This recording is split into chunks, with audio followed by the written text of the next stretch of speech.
Okay, this wagon is a Virginia wagon. Everybody thinks it's a Conestoga. It's not.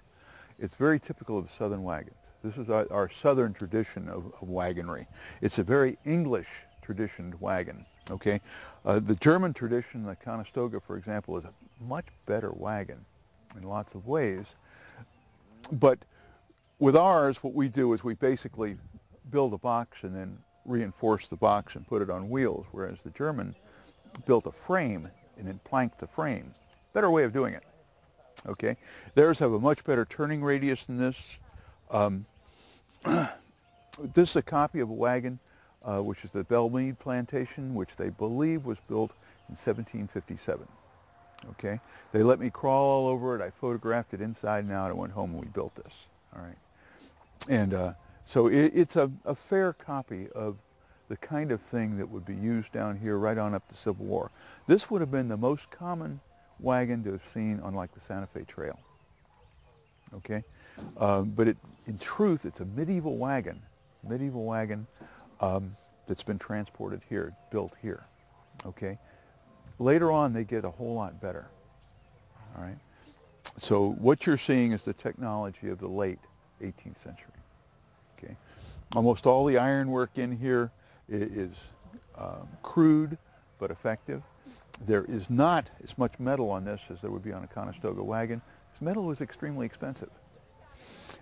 You see what wagons of the era sold or on people's estate records and this sort of thing as a wagon and chains. That's because the chains that were used on this thing were more expensive than the woodwork. So that this is a wagon and chains. I have all the parts to it, the jacks, the tools, everything else that belonged in a wagon like this.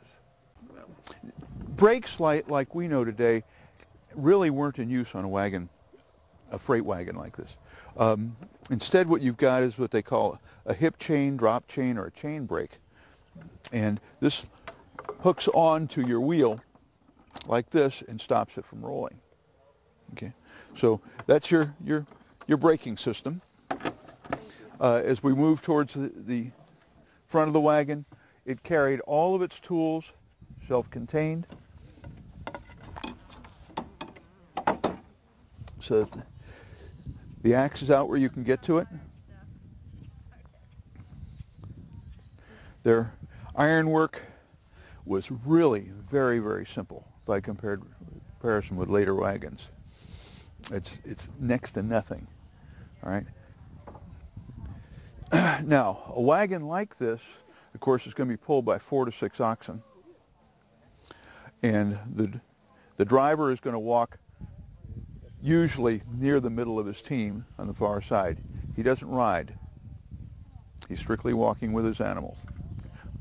It's one of the most isolated jobs you can imagine. You're talking to your animals constantly. You can't carry on a conversation with another human being.